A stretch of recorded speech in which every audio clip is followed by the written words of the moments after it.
Shavua Tov, uma boa semana. Essa semana iremos discutir um pouquinho sobre a história maravilhosa da Parashá Miketz, a história do Yosef virando o vice-rei do Egito. Como já falamos, o Yosef ele acabou sendo levado para o Egito como prisioneiro. Teve a história dele com a mulher de Potifar. Daí ele foi para a prisão, e na prisão ele desvendou os sonhos do copeiro e do padeiro, e depois ele acabou desvendando os sonhos do faraó, das vacas gordas e das vacas magras, como que as vacas magras comeram as vacas gordas e elas não engordaram nada. E dessa forma o faraó percebeu a grandeza do Yosef. Não só o fato que ele desvendava os sonhos, mas Yosef ele montou todo um plano do que fazer com o Egito. O que fazer sobre os 7 anos de fome que virão após os 7 anos de fartura. E por essa razão, o faraó acabou nomeando o Yosef como seu vice-rei, como o manager, como responsável por tudo que acontece no Egito. Tudo. Ninguém pode levantar as mãos e os pés sem a tua permissão. Ninguém pode fazer nada. Tudo está contigo. Tudo. Única coisa é que eu, faraó, estou acima de você. Fora isso, você faça o que você bem quiser. E dessa forma, o Yosef ele começou, na verdade, a assumir esse cargo sobre o Egito. E ele começou a planejar durante os 7 anos de fartura o que fazer com toda aquela comida, para saber armazenar essa comida de tal forma que quando chegasse os anos de fome, as pessoas tivessem comida. E a Torá descreve como que foram, na verdade, como que foi esse trabalho do Yosef.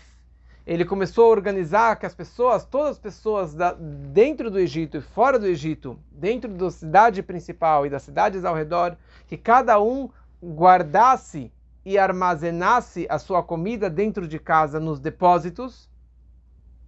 E ele tinha uma técnica que era simples, na verdade. Falou, se você transporta um grão que nasceu numa cidade para uma outra cidade, que o clima é diferente, que o ar é diferente, aquela comida vai apodrecer. Então guarde cada grão em cada cidade onde ela cresceu, que fique lá armazenado. E ele deu para eles mais uma dica. Se você pegar da terra onde aquela planta, onde aquele grão cresceu, e você joga em cima daqueles grãos,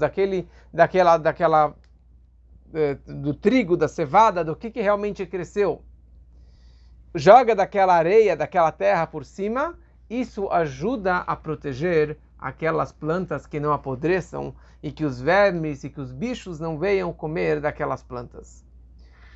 E as pessoas realmente começaram a fazer dessa forma, seguir as orientações do Yosef, e começou a juntar grãos e comida de uma forma incalculável.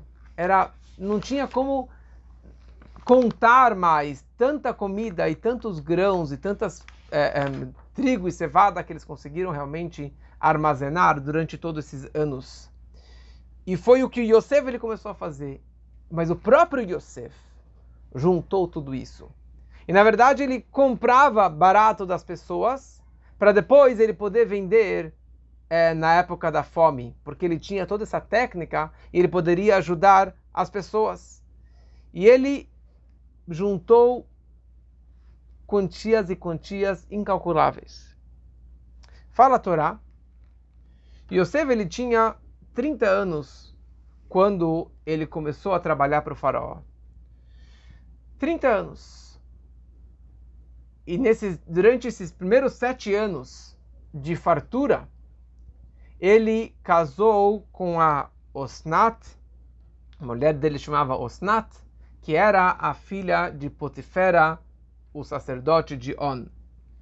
Isso no podcast que eu gravei no passado, está descrito exatamente quem que era essa Osnat, como que foi esse casamento. Você pode depois escutar essa gravação. Mas a Torá deixa claro que ele teve 2 filhos com ela, Menashe e Efraim, antes de chegar os anos de fome. Porque o Yosef ele já sabia, desde a época do dilúvio, durante o dilúvio era proibido ter relações maritais, os homens e os animais. Porque o mundo está em desgraça, o mundo está sendo destruído, então não é uma hora de ter realmente esse tipo de atividade. Então, Yosef ele teve realmente esses 2 filhos, Menashe e Efraim, no Egito, durante os anos de fartura. O primeiro filho, ele deu o nome de Menashe. Menashe, na verdade, ele falou que Nashani Elokim, que Deus me fez esquecer de todos os meus problemas e até a casa do meu pai. Quer dizer, eu estava sofrendo todos esses anos, que eu estava na casa do Potifar, que eu estava na prisão, eu estava sofrendo e sofrendo pela situação. Mas agora que eu tive um filho, então Nashani Elokim, eu agradeço a Deus que me fez esquecer de todo esse sofrimento, de toda essa dor que eu tive esses anos, tudo o que aconteceu, mas pelo contrário, eu agradeço a Deus pelos milagres e pelas maravilhas e pelo papel que hoje eu tenho aqui no Egito, pelo meu trabalho que tenho aqui no Egito. E é isso que os tzadikim eles fazem sempre. Eles dão os nomes dos filhos descrevendo um acontecimento deles, ou agradecendo a Deus pelo milagre e maravilha que eles passaram.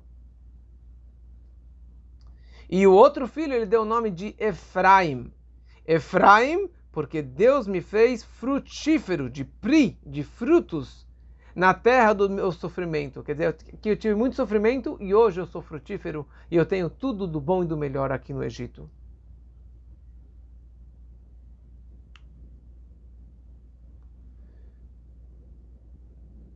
Esses 2 filhos nasceram no mês de Iyar e no mês de Shvat. É interessante que esses 2 filhos do Yosef nasceram nos meses nos quais nenhum dos 12 irmãos, dos 12 filhos do Yaakov nasceram. Como já descrevi outra vez, exatamente qual dia que eles nasceram, aqui a Torá descreve que eles nasceram em Iyar, em Shvat, diferente dos outros irmãos. Eles completaram os meses que estavam faltando. E daí a Torá fala que começaram os anos de fome. E começou os 7 anos de fome, mas uma fome assim repentina. Porque na verdade, até agora, ninguém sabia da grandeza do Yosef. Você juntar comida, juntar dinheiro quando que tem fartura, você não vê que ele realmente é um profeta e que ele sabe desvendar os sonhos e que tudo é verdade o que ele falou. Mas no momento que começou o ano de fome e começou a fome para valer, eles testemunharam e presenciaram a grande sabedoria do Yosef. E essa fome não foi só no Egito, mas os países ao redor do Egito, as cidades ao redor do Egito, todas elas tiveram, de repente, essa fome. Por quê? Porque tudo que eles juntaram, todo o trigo, toda a comida que eles juntaram, os grãos que eles juntaram todos esses anos, tudo apodreceu de repente. No momento que acabou os 7 anos de fartura, tudo apodreceu. Porque normalmente quando que tem fome, ou quando que tem crise, você vai queimando a gordura, você vai comendo do estoque. Mas aqui, de repente, acabou tudo, porque tudo apodreceu. E eles falaram, vão até a feira pegar um pão de segunda qualidade, assim, de centeio, de palha. Quer dizer, de coisa que realmente não dá para fazer pão. Nada, não tinha mais nada na feira. E as pessoas estavam estranhando. Como pode ser uma coisa dessa? Quer dizer, o Yosef falou para a gente juntar essa comida. E eles vieram para o Yosef e falou, por favor, a gente está morrendo de fome, dê para a gente comida. O Yosef vira para o povo e fala, você quer comida? Não tem problema, eu vou te dar comida. Mas uma condição. Vocês precisam fazer o Brit Milá. Vocês precisam fazer a circuncisão. Na hora que todos os homens fizerem a circuncisão, eu dou para vocês comida à vontade. Ninguém vai morrer de fome. Fala, mas o que teve uma coisa com a outra? Por que a gente tem que fazer o Brit Milá? E Yosef falou para eles, olha, o meu Deus, ele não aceita, ele não sustenta pessoas que não têm o Brit Milá. Um arel, pessoa que não tem o Brit Milá, eu não posso dar para vocês essa comida. Eu primeiro vou contar para vocês a explicação simples dessa questão e depois eu vou me aprofundar pela Hassedut, o porquê que realmente Yosef estava cobrando que eles fizessem o Brit Milá. Então, Yosef ele falou para eles, vocês têm que fazer o Brit Milá. Porque até então, eles sabiam que Yosef era judeu. E eles sabiam que Yosef ele tinha o Brit Milá. E existia esse ódio, essa raiva, esse desgosto por qualquer pessoa que fosse judeu e que tivesse, na verdade, um Brit Milá. Assim que era. Eles odiavam a pessoa que tinha um Brit Milá. É o antissemitismo que existe até hoje. E então Yosef ele falou, eu quero que todo mundo faça Yosef, eu faço o Brit Milá, primeira coisa para tirar essa minha vergonha, porque todo mundo tem esse Brit Milá. Por outro lado, Yosef, ele aprendeu com seu pai, avô e bisavô, Avraham, Yitzhak, Yaakov, que Avraham principalmente, que converteu milhares e milhares de pessoas que seguissem o monoteísmo.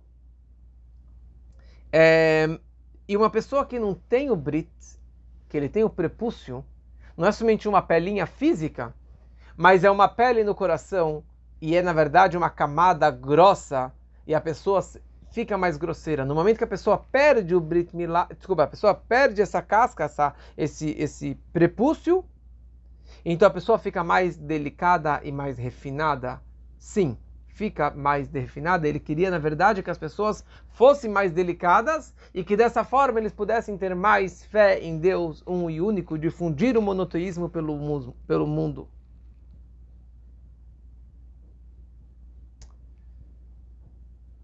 O Rebbe explica que, na verdade, por que o Yosef realmente ele estava cobrando deles que fizessem o Brit Milá, né?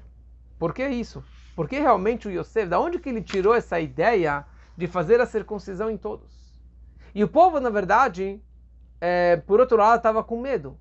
Eles falaram, bom, a gente vai fazer o Brit Milá, e ele vai aprontar que nem aconteceu anos atrás, nós ouvimos falar que 2 judeus, ou hebreus, Shimon e Levi, fizeram que toda a cidade de Shem fizesse o Brit Milá, e no terceiro dia, que eles estavam mais machucados, mais fragilizados, eles foram lá e mataram a cidade inteira. Então, que história é essa de fazer o Brit Milá? Porque realmente, qual seria a vantagem que eles fizessem o Brit Milá? E por outro lado, o Rebbe pergunta que na verdade aqui tem uma grande proibição.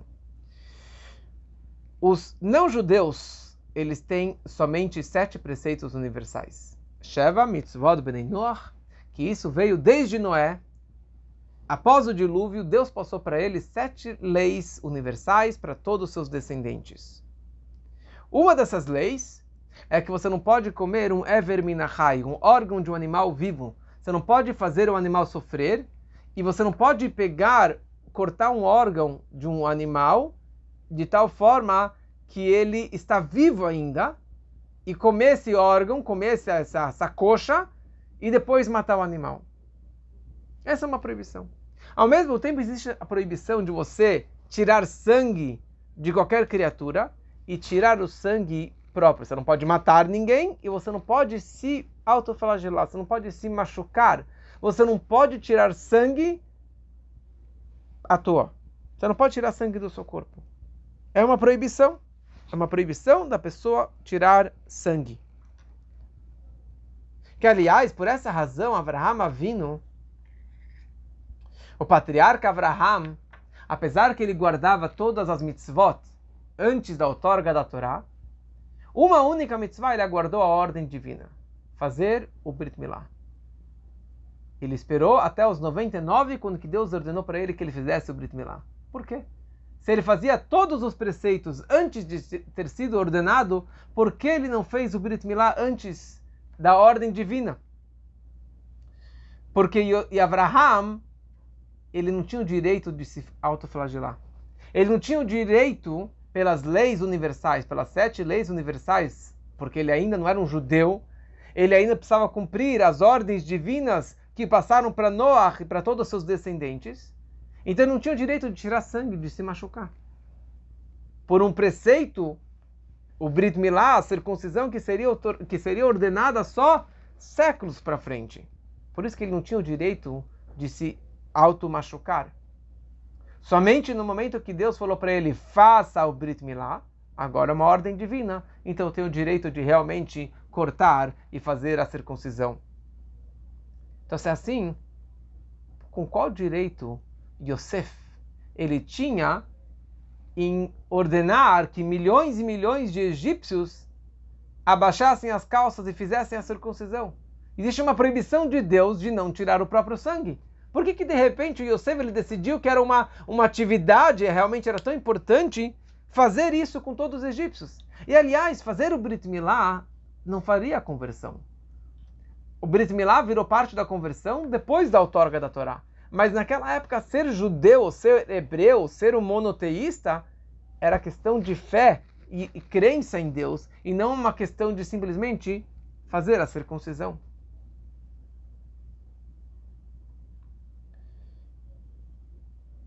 Mas baseado no que nós explicamos antes, que o Yosef ele virou o vice-rei do Egito.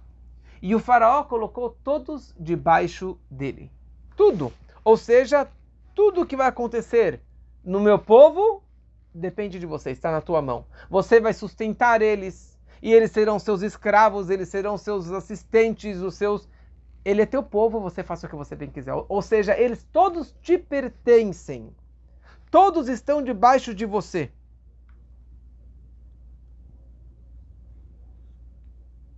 Quando que Deus ordenou a Avraham Avinu que ele fizesse o Brit Milá, Deus ordenou que ele fizesse o Brit, que todos os seus familiares fizessem o Brit, no momento ele só tinha o Ismael, e que todos aqueles que eram adquiridos por ele, todas as suas posses, ou seja, todos os seus escravos e servos, todos precisavam fazer o Brit Milá. E a Torá descreve que naquele dia Avraham ele fez o Brit Milá de todos seus empregados e escravos que estavam debaixo dele. Por quê? Porque Deus ordenou. E isso não faz dele um judeu, um hebreu. Mas era uma ordem divina que se você tem um escravo, que ele te pertence, você tem a obrigação de fazer o Brit Milá dele. E foi exatamente o que Yosef ele fez. Se ninguém tinha o direito de levantar a mão e os pés e de fazer nada sem autorização do Yosef, ou seja, todos estavam debaixo e submissos a ele. E mais ainda, na hora que chegou a fome, eles se venderam como escravos ao Yosef. Eles perderam tudo, eles não tinham comida, não tinham dinheiro, não tinham mais terra, não tinham mais lotes de terra. Todos viraram escravos do Yosef. Se assim, falou Yosef, eu tenho a obrigação de fazer a circuncisão de todos. Todos estão debaixo de mim. E por isso Yosef ele cobrou deles várias e várias vezes para que eles fizessem o Brit. Na verdade, desde o começo da liderança do Yosef, ele cobrou que eles fizessem. Mas ninguém quis fazer. Eu não preciso de você. Mas na hora começou a fome. E agora sim, eles estão desesperados pela ajuda do Yosef. E Yosef falou para eles, façam o Brit Milá e eu te dou comida. E eles ficaram desesperados. E eles sabiam que na verdade existia essa pré-condição. Eles sabiam que, na verdade, se você quer entrar na casa... Desculpa, o pessoal de Shem, lá para trás, quando que eles queriam casar com a Dina, com a filha do Yaakov, ninguém negou em fazer a circuncisão, porque eles deram essa condição. Você quer casar com a Dina, ou com nossas moças, vocês precisam fazer o Brit Milá. Por quê? Porque para entrar na família do Avraham, Yitzhak e Yaakov era conhecido. Você quer fazer parte da nossa família? Todos os homens precisam fazer o Brit Milá. E esse era o sistema. E essa que foi a lógica que o Yosef ele tinha. Yosef não falou para eles o porquê. Mas isso que era o propósito. Então o povo ficou desesperado. Dói fazer o Brit. E com a idade mais avançada, mais ainda. Então eles foram até o faraó reclamar que eles estavam com fome. E o faraó falou, calma aí. O que vocês estão vindo falar comigo? Eu tenho aqui meu assistente, o vice-rei, o Yosef, o apelido dele era Osnat Paneach, e fala com ele que tem que dar comida para vocês. Eles falaram, olha, desculpa, vossa majestade, mas ele está pedindo coisas malucas para a gente, coisas ridículas, para simplesmente cortar, fazer um Brit Milá, fazer uma circuncisão. Que negócio é esse? A gente não quer fazer isso. Aí o faraó, ele pensou, falou, mas por que vocês não juntaram comida por 2, 3, 4 anos, como que ele orientou vocês como fazer exatamente? Ele falou, vossa majestade, nós fizemos exatamente o que ele orientou, mas tudo apodreceu, tudo veio verme, comeu tudo, não temos mais nada conosco. O faraó falou, olha, se esse é um decreto dele, ou seja, não é algo natural que isso aconteceu. Isso não veio naturalmente. De repente tudo apodreceu e o que ele tem consigo guardado não apodreceu. Então ele fez um decreto. Porque ele queria realmente, essa que era a intenção do Yosef. Ele queria que todos fizessem o Brit Milá. Então ele fez um decreto que tudo apodrecesse. Então vocês devem obedecer a ele. Porque sabe o quê? Se ele fez esse decreto agora, talvez amanhã ele vai inventar uma outra coisa. Sobre mim também. Sobre eu, sobre o faraó. Ele pode fazer um decreto que todos nós vamos morrer. E eu não tenho o que fazer. Porque se ele fizer um decreto contra nós, ele vai decretar também que a gente pode morrer. Então vão e façam exatamente aquilo que Yosef ele está cobrando de vocês, que vocês todos façam o Brit Milá, façam a circuncisão. E todos acabaram fazendo o Brit Milá exatamente como que o Yosef ele havia ordenado. Mas no fundo, qual que era a intenção do Yosef? O que Yosef ganhou com isso? Espiritualmente falando, o que ele ganhou em fazer o Brit Milá de todos os egípcios? É sabido que os egípcios eles eram mergulhados em relações sexuais proibidas, em relações maritais, em todos os tipos de pecados ligados com isso. Eles eram desesperados por esse tipo de pecado. E é sabido que no momento que a pessoa ela faz o Brit Milá, isso diminui o prazer pelo sexo. Isso diminui o prazer por esse tipo de relações. E essa que foi a intenção de Yosef. Ele queria, por um lado, diminuir esse pecado, essa promiscuidade que tinha lá no Egito, para realmente que eles sejam pessoas mais finas e mais delicadas e mais espiritualizadas. E por outro lado, toda a ideia do Brit Milá é um pacto com Deus. É uma santidade, uma divindade dentro do corpo do homem, do ser humano.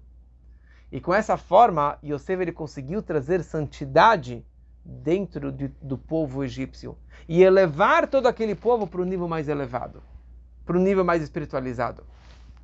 Isso que era a intenção de Yosef em fazer isso. E aqui nós vemos, na verdade, a santidade e a diferença do Yosef com todos os seus irmãos. Todos os seus irmãos eram pessoas elevadíssimas, tzadikim, mas eles não conseguiam juntar esses dois opostos, o físico e o espiritual, o material e o espiritual. Por essa razão, para eles manterem a sua espiritualidade, eles eram pastores que ficavam no campo meditando a vida toda e não tinham os afazeres mundanos. Pela Kabbalah, eles estavam no nível que é chamado Merkavá de Briá, uma carruagem do mundo de Briá. Uma carruagem significa alguém que tem uma anulação, um submisso, uma dedicação total por Deus, que não tem uma vontade própria, ele faz tudo aquilo que Deus ele quer. Mas dos 4 níveis, dos 4 mundos mais elevados, eles estavam no segundo mundo. O segundo mundo mais elevado, que é o mundo de Briá. Já Yosef, a alma dele veio do nível mais elevado. Ele era uma Merkavá de Atzilut, uma carruagem para Deus do mundo mais elevado de Atzilut, que é uma dedicação e um submisso e assim uma anulação total perante Deus, que não tem a existência própria. E a gente vê na vida do Yosef, tudo o que aconteceu com ele, na verdade, foi um plano divino que estava levando ele para o buraco, e que ele fosse lindo, e que ele fosse vendido, e que teve o caso com a mulher do Potifar, e que ele virasse o vice-rei do Egito. E estando lá no trono, que era um trono muito, muito lindo, de ouro, de pedras preciosas, mas ele tendo todo o poder debaixo dele. Tudo. Ele conseguiu manter o seu judaísmo. Ele conseguiu manter para si a sua espiritualidade, que essa foi a mensagem que depois, quando ele foi se reencontrar com seu pai, a mensagem, ele falou, eu me lembro ainda o estudo de Torá, do Talmud, das leis que nós estudamos na nossa despedida 22 anos atrás. E eu mantive o meu judaísmo e a minha fé em Deus durante todos esses anos. Então isso foi para si. Ao mesmo tempo, ele manteve isso aqui, ele conseguiu educar os seus filhos durante toda a escravidão no Egito e trazê-los para um bom caminho, caminho judaico, caminho do monoteísmo.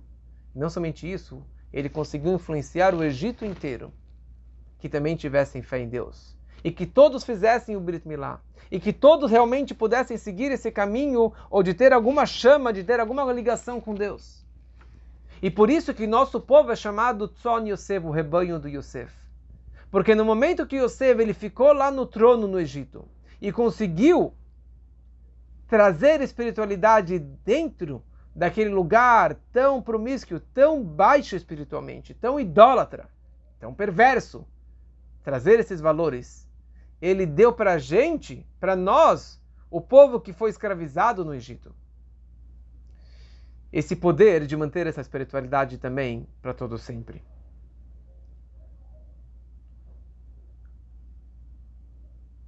Então, a fome continuou no Egito. A fome continuou. E não somente no Egito, mas todos os países ao redor, incluindo o Canaã.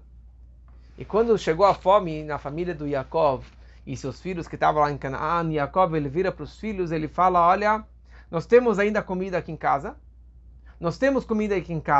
mas daqui a pouco vai acabar. E os nossos primos, os filhos de Esav, os filhos de Ismael, quando eles verem que nós temos ainda todo esse dinheiro, eles vão querer comprar da gente, ou forçar que a gente dê para eles, ou roubar da gente. Então não vale a pena você ficar se esnobando durante ano de fome, um ano de crise. Então vão até Canaã, porque eu vejo que lá em Canaã tem comida. Ele viu uma luz, vão até o Egito. Vão até Mitzrayim, vão até o Egito, que eu vejo uma luz no Egito. E alguns dizem que ele viu por uma profecia uma pequena luz, que talvez o Yosef ainda esteja vivo, meu filho Yosef, ainda esteja vivo e ele esteja lá no Egito. Ele não falou isso aqui para os filhos, mas ele já viu que talvez o filho dele estivesse vivo. E ele fala para os filhos, Redu Shama, desçam para lá. Reish Daled Vav, que dá o valor numérico de 210. E ele falou, vocês descendo para lá, vai começar os 210 anos da nossa estadia no Egito. Que é isso que nós ficamos na prática no Egito. 210 anos, que está representado nessa frase que ele falou para os filhos, Redu, desçam para lá, porque dessa forma vai começar a se concretizar o pacto entre as partes que Deus fez com Abraham tantos anos atrás. E isso acontece com profetas. Eles profetizam, mas não sabem exatamente a profecia que eles estavam falando.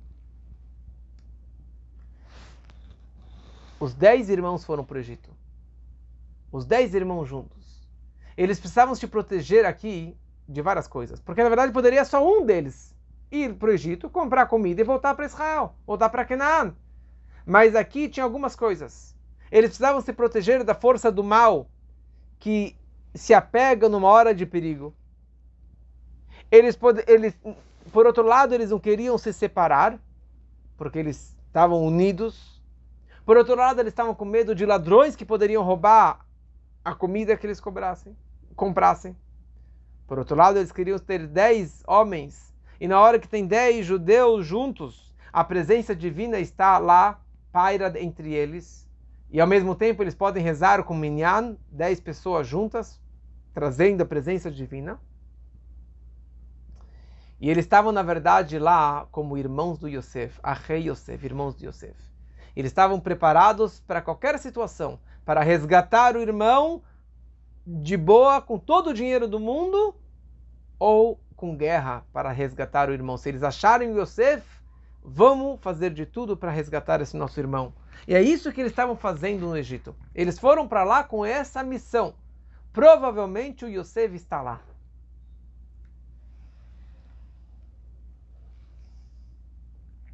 E eles entraram em 10 portões para não despertar o olho gordo, para que as pessoas não suspeitassem deles.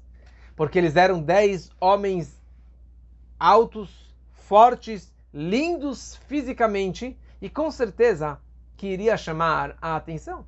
Se a Sara chamou a atenção de todo o Egito, imagina que 10 homens, netos da Sara, bisnetos da Sara,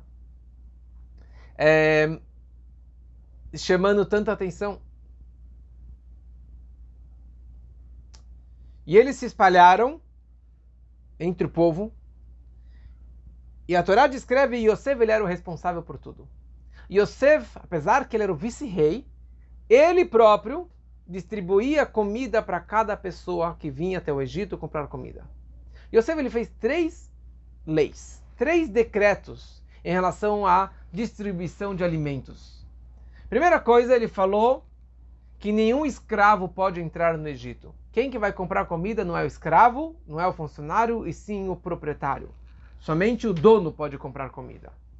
Segunda coisa, ninguém pode vir com 2 burros, jumentos, para carregar as suas compras, as comidas.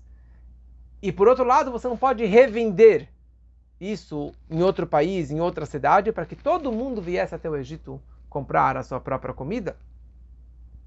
E por outro lado, sempre que entravam no Egito, precisava anotar lá numa caderneta o nome dele, e o nome do pai, e o nome do avô. Todas essas 3 regras, porque o Yosef ele sabia que em algum momento seus irmãos iriam chegar no Egito. E dessa forma, eles viriam e não os escravos, eles viriam todos os irmãos, porque cada um tem que carregar o seu próprio jumento, e com certeza colocando os nomes na caderneta ele iria descobrir que os irmãos chegaram. Quem que era o responsável pela alfândega, pela caderneta, era o Menashe, o filho do Yosef. Ele anotava direitinho lá dentro, e no final do dia, todas essas cadernetas das alfândegas, das fronteiras, chegavam até o Yosef. E as pessoas não iam mentir, porque estava tudo anotado. Quem ele era, o RG dele, o passaporte dele, quem é os pais, os avós, os irmãos e quanto que ele comprou. E dessa forma ninguém iria mentir, ninguém iria realmente fazer dessa forma. Então Yosef ele fazia questão de estar lá, presente na distribuição diariamente, para que algum dia ele pudesse se reencontrar com seus irmãos. Quando eles entraram no Egito, cada um entrou num portão separado e anotaram os nomes.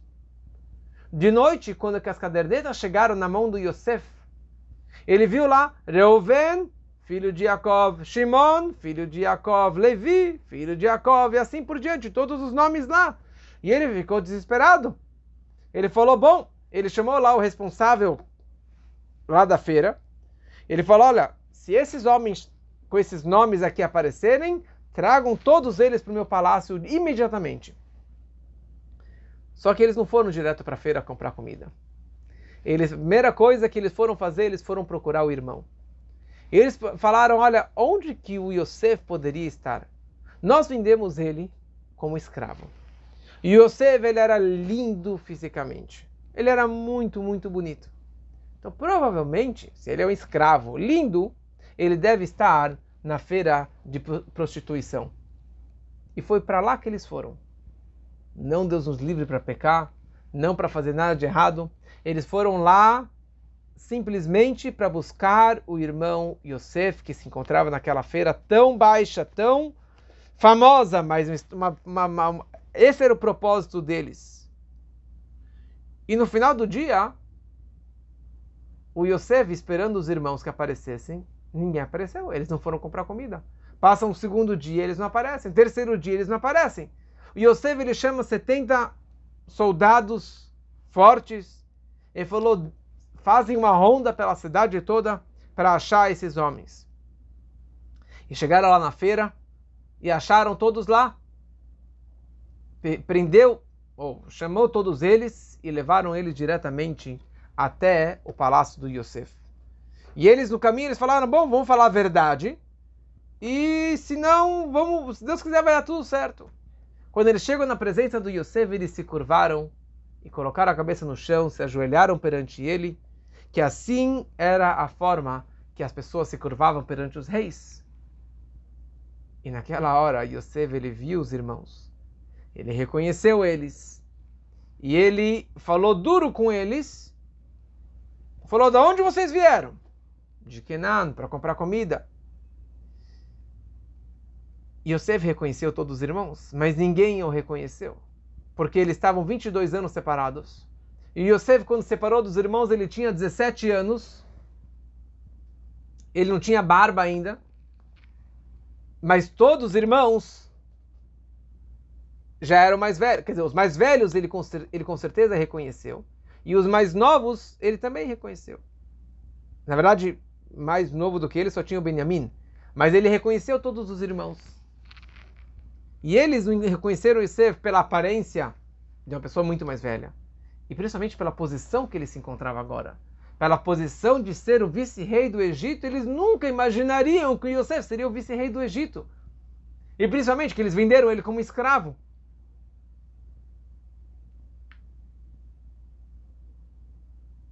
E o Yosef, ele começou a conversar com os irmãos. De boa. Se fosse qualquer outra pessoa, ia aproveitar a oportunidade de se vingar por tudo aquilo que eles fizeram com ele. Mas o Yosef, ele falou com eles de boa. E ele lembrou de todos os sonhos. E ele falou: olha só, as espigas se curvando, as estrelas se curvando, e aqui meus irmãos estão se curvando perante mim. E ele falou para ele: vocês são escravos. Meraglim atem, vocês são escravos. Desculpa, vocês são espiões. Vocês são espiões porque vocês vieram de 10 portões. O que vocês estão fazendo aqui? Falou: na verdade, nós temos um irmão caçula que... nós somos 12 irmãos, um está em casa, o Benjamim, o outro irmão nosso, o Yosef, ele não está. E onde que ele está? Talvez ele esteja aqui. Falou: e se vocês se encontrarem com ele, o que vocês vão fazer? Olha, a gente vai comprar com todo o dinheiro. E se não quiserem te vender, daí a gente vai fazer uma guerra, a gente vai conquistar. Aí o Yosef, ele falou: aham, vocês vieram aqui realmente, é isso que eu falei para vocês. Vocês são meraglim, vocês são espiões. Eu vejo aqui na minha taça, na minha bola de cristal, que ele pegava lá o Gavia Kesef, a taça de prata, e ele fazia tipo como se fosse uma mágica, como se fosse uma bola de cristal, demonstrando que ele tinha profecia. Falou: eu vejo aqui que dois de vocês, atacaram a cidade de Shem inteira e mataram todo mundo lá. 2 de vocês mataram a cidade inteira. Vocês vieram aqui para fazer a mesma coisa, para resgatar o seu irmão. Vocês estão dispostos a matar todo mundo? Meraglim, espiões, é o Rashei Tevot, é o acróstico de 6 palavras.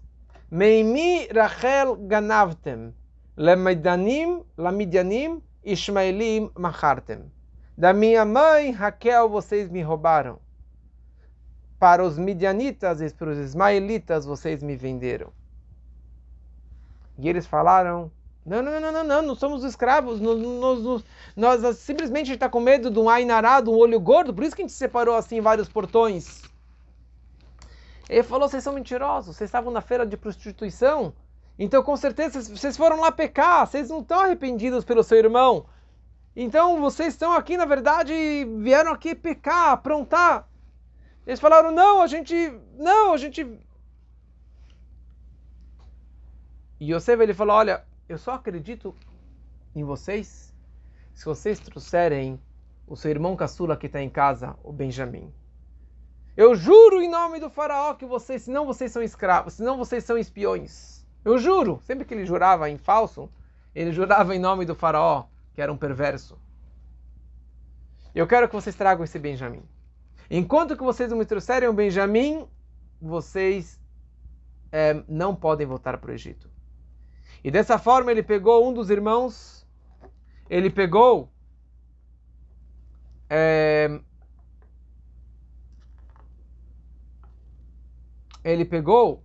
o Shimon e ele deixou o Shimon na prisão. porque ele sabia que o Shimon e Levi que destruíram toda a cidade de Shem. Então deixa o Shimon ficar aqui comigo, porque se os dois juntos, eles podem me matar e matar o Egito inteiro. Então vão vocês para casa e o Shimon fica comigo. Na hora que ele prendeu o Shimon deu um berro, que todo mundo caiu no chão, bateu a cabeça e se machucaram de tanto medo, quer dizer, do berro do Shimon, o poder que ele tinha, como veremos semana que vem a história do Yehudá. O Yosef ele pediu para o faraó que enviasse 70 soldados dos mais poderosos que viessem em direção ao Shimon e prender ele. O Shimon ele deu esse berro e todos caíram no chão pelo berro do leão do Shimon. Yosef ele vira para o seu filho Menashe. Ele falou: Menashe, vai até o Shimon e prende ele. O Menashe deu um murro na cabeça do Shimon, ele caiu no chão e se encurvou todo no chão e prenderam ele com algemas e colocaram ele na prisão. E daí os irmãos foram embora e o Shimon ficou preso. E dessa forma, os irmãos eles vão embora. E antes que eles forem embora, o Yosef ele falou para que colocassem o dinheiro de volta na bolsa deles e que dessem mais comida para eles e mais marmita para a viagem. E o Shimon ele ficou preso só por pouco tempo. Depois de 3 dias, ele libertou o seu irmão. Apesar que o Shimon que teve a ideia de jogar o Yosef, o Shimon e o Levi tiveram a ideia de matar o Yosef, na verdade, e depois de 3 dias, eles mataram o pessoal de Shem no 3º dia que estavam fracos. O Yosef poderia fazer a mesma coisa, de matar ou castigar o Shimon, mas não foi o que ele fez. Depois de 3 dias, ele demonstrou para ele: eu não vou me vingar de você, eu não vou te fazer mal. Pelo contrário, ele tirou o Shimon e colocou na casa de alguém, num palácio, com toda a comida e bebida, com todo cuidado. Era uma prisão domiciliar, com todo o carinho e com tudo que ele precisasse lá no Egito. E isso, na verdade, é o começo desse reencontro do Yosef com seus irmãos, e que a gente possa levar essas mensagens para a nossa vida, para a semana toda, se Deus quiser.